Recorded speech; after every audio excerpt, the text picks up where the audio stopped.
আসসালামু আলাইকুম। সর্বোচ্চ আগামী ৩০ বছরের ভিতরে জাতিসংঘ ভেঙে যাবে। ভেঙে যাবে বলতে এটা কি, ওটাই থাকবে, কিন্তু জাতিসংঘের আদলে ঠিক অতটাই শক্তিশালী, প্রভাবশালী এবং পৃথিবীর অর্ধেক রাষ্ট্র নিয়ে আরও একটি জাতিসংঘ গঠিত হবে।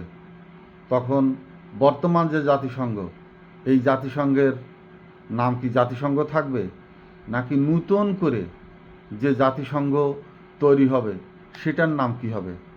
বর্তমান যে জাতিসংঘ আছে, এই জাতিসংঘের নাম হয়তো হবে ইউনাইটেড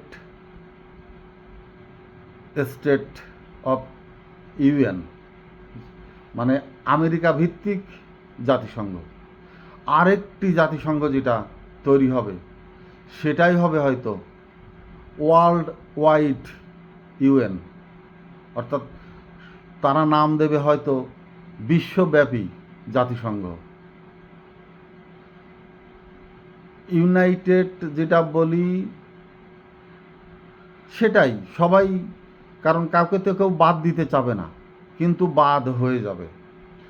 বর্তমান ট্রাম্প প্রশাসকের যে অদূরদর্শিতার অভাব, সেটা তার একটি প্রমাণ।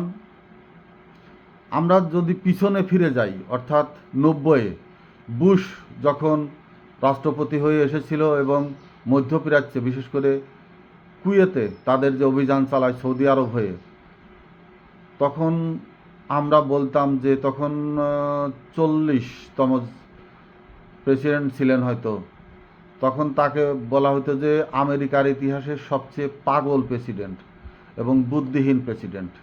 কিন্তু তার ছেলে এসে তাকেও ওভারটেক করলো, মানে তার থেকে আরও দুর্দান্ত মেধাহীন রাষ্ট্রপতি আমরা বাইরের বিভিন্ন দেশের মানুষেরা বলতো। দূরদর্শিতার অভাব, কারণ আমেরিকাকে ফলো করে সারা পৃথিবী। আমেরিকায় ছিল একচ্ছত্রভাবে পৃথিবীকে নিয়ন্ত্রণ করার অধিকর্তা বলেন বা যেটাই বলেন, মাতুব্বর বলেন, মুরব্বী বলেন, যেটাই বলেন, সেটাকে ধরে নেয় সবাই। তারপরে যেই আসুক, বারাক ওবামা খুব চতুর লোক, অত্যন্ত চতুরতার সাথে তিনি মিডল ইস্টে আইএস তৈরি করে সিরিয়া, ইরান, ওই অঞ্চলটাকে অস্থিতিশীল চেষ্টা করলেন, যার ভিতরে তিনি খ্রিস্টান ইহুদিদেরকে ঢুকিয়ে দিয়েছিলেন মুসলমান হিসাবে। চাতুরতার সাথে তিনি রাজনীতি করে গেছেন। ডোনাল্ড ট্রাম্প প্রথমবার ক্ষমতায় এসেই ইসরায়েলকে স্বীকৃতি দিলেন, বিভিন্নভাবে মধ্যপ্রাচ্যে লক্ষ লক্ষ কোটি ডলারের অস্ত্র ব্যবসা করে গেলেন। যাক, দ্বিতীয়বার তিনি আসতে পারলেন না, বাইডেন আসলেন। এরা যেই আসুক, আমেরিকার যেই রাষ্ট্রপতি হোক, তাদের মোক্ষম উদ্দেশ্যই থাকে সারা পৃথিবীর থেকে ধন সম্পদ লুট করা, লুণ্ঠনের। যেমন একসময় ব্রিটেন করত। সারা পৃথিবীর ধন সম্পদ, প্রাচুর্য, বিভিন্ন ঐতিহ্যবাহী সকল জিনিস, মূর্তি থেকে শুরু করে স্বর্ণ, দামি দামি যত পদার্থ ব্রিটেন সারা পৃথিবীর থেকে চুষে নিয়ে গেছে, তাদের ধনভাণ্ডারে মজুত করেছেন। একসময় ব্রিটেন শান্ত হয়ে পড়েছেন, সারা পৃথিবী থেকেই হাত গুটিয়ে নিয়েছেন, কিন্তু তারা ধনবান হয়েছেন, ধন অর্থ সম্পদের মালিক হয়েছেন তারা। আমেরিকাও একসময় ব্রিটেনের দখলেই ছিল, কিন্তু তারা মুক্ত হওয়ার পরেই আমেরিকাও এই পথ বেছে নেয়।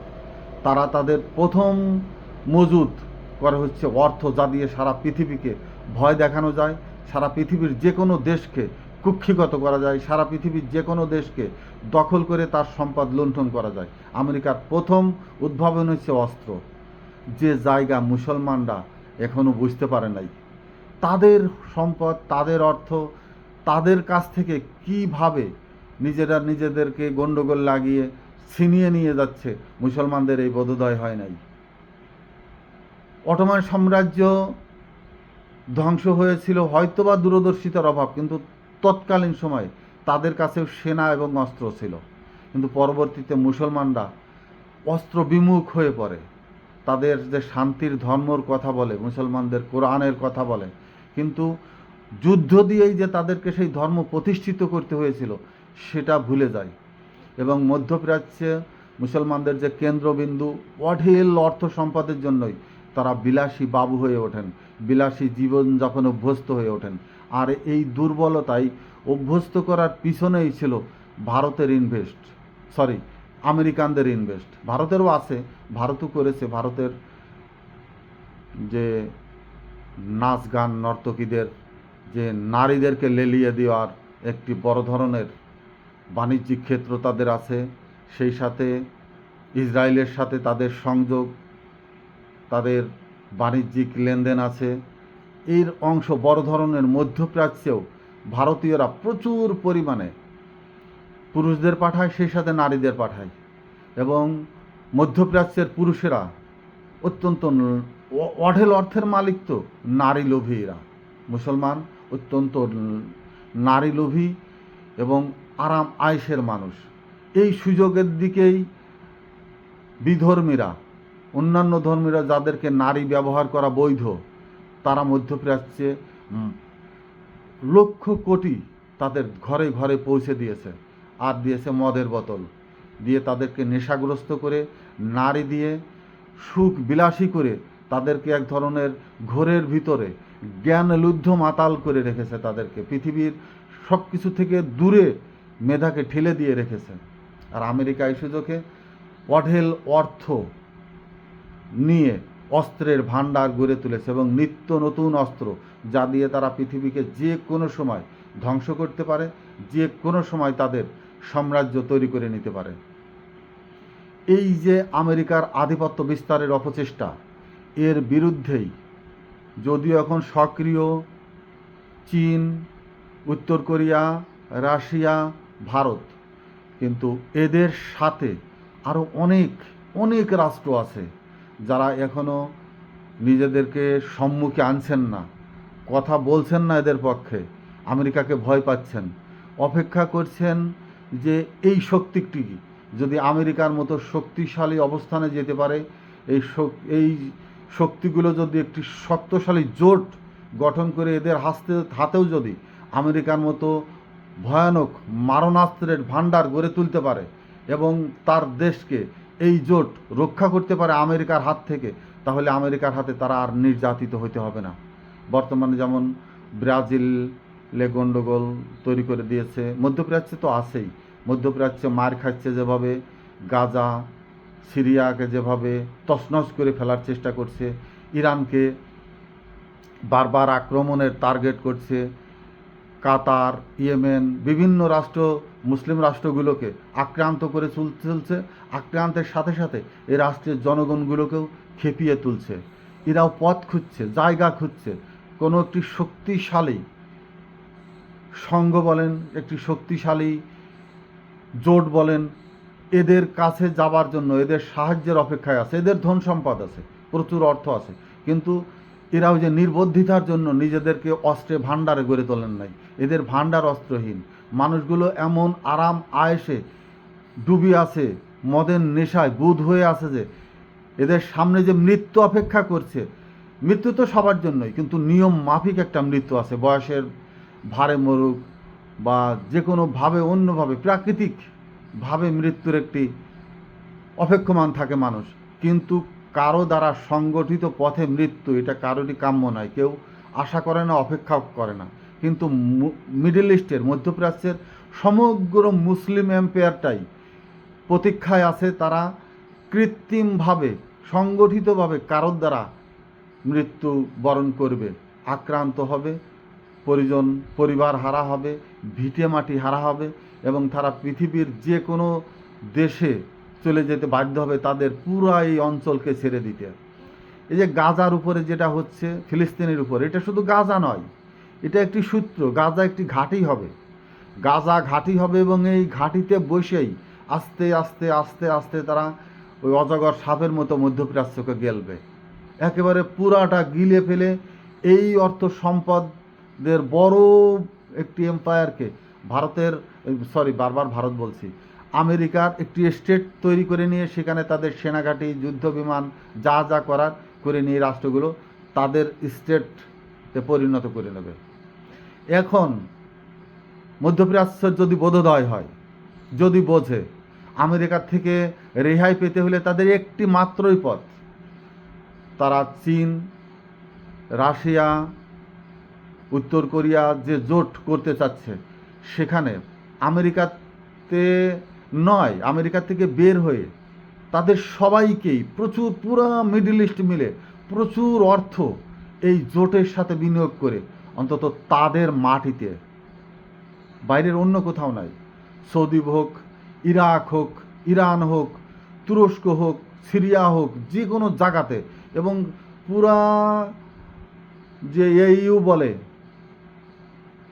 দুবাই টুবাই মিলে যারা আছে এদের সমগ্র এলাকার ভিতরে একটি নিজেদের আর্মস জোন গড়ে তুলতে হবে, পারমাণবিক অস্ত্রর ক্ষেত্র তৈরি করতে হবে এবং তাদেরকে আমেরিকার সমপরিমাণ অর্থ ভাণ্ডার গড়ে তুলতে হবে। হয়তো যদিও আমেরিকা সেটা দেবে না, তছনছ করে দেবে, বোম্বিং করে করে শেষ করে দেবে, যেমন ইরানকে দিচ্ছে, দেবে না, কিন্তু এটা করতে হবে তাদের অস্তিত্ব, তাদের সন্তানদেরকে মানচিত্রে, তাদের এই মধ্যপ্রাচ্যের যে রাষ্ট্রগুলো প্রাচীনকাল থেকে যে মধ্যপ্রাচ্য গড়ে উঠেছে, দিনে দিনে ধর্ম প্রসারের যে কেন্দ্র হিসাবে মধ্যপ্রাচ্যে, ব্যবসায়িক হিসাবে মধ্যপ্রাচ্যে, ধর্মীয় মানবতার যে উদাহরণ মধ্যপ্রাচ্যে, সমস্ত কিছু প্রাচীন ঐতিহ্যের যে ধারণ বাহক এই মধ্যপ্রাচ্যে মরুভূমির, এটা যদি ধরে রাখতে চায় তাহলে এদেরকে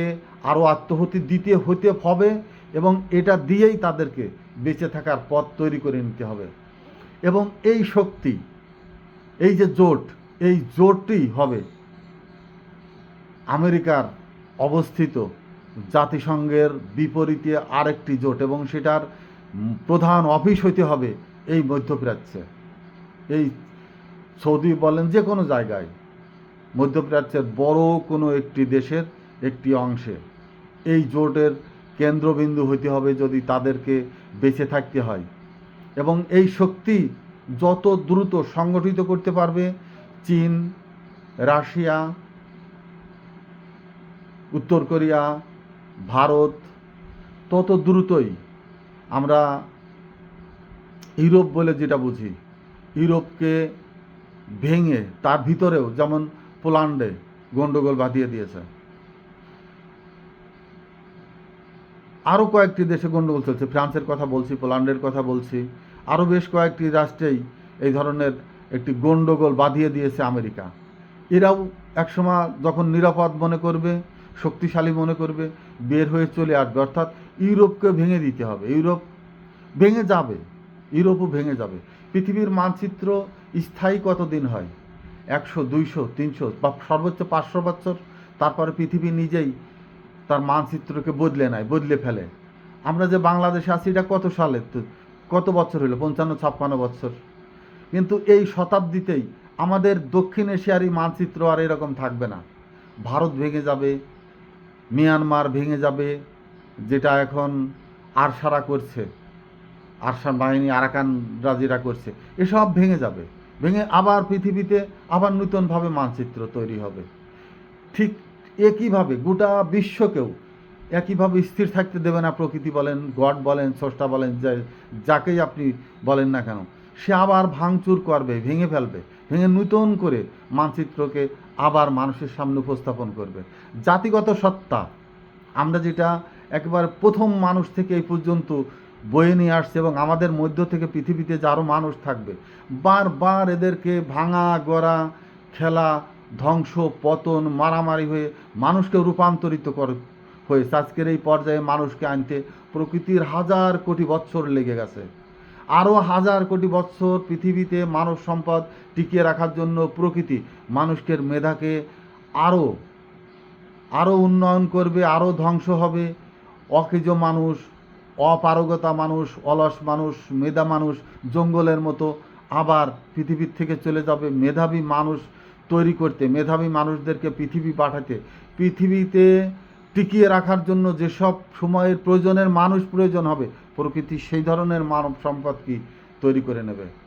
আল্লাহ বলি যাই বলি, সে পৃথিবীকে বাঁচিয়ে রাখার জন্য তার শ্রমিক পাঠায়। আমরা যেরকম ক্ষেত পরিষ্কার করার জন্য শ্রম দেই, পৃথিবীও তাকে টিকিয়ে রাখার জন্য, বাঁচিয়ে রাখার জন্য ওইভাবে মানুষকে শ্রম দেবার জন্য শ্রমিক হিসাবে পৃথিবী তৈরি করে নেয়, পাঠায়, যারা পৃথিবীতে শ্রম দিয়ে পৃথিবীরকে টিকিয়ে রাখার জন্য, বাঁচিয়ে রাখার জন্য, পৃথিবীকে ধরে রাখার জন্য তাদের মেধাকে প্রয়োগ করে যায়।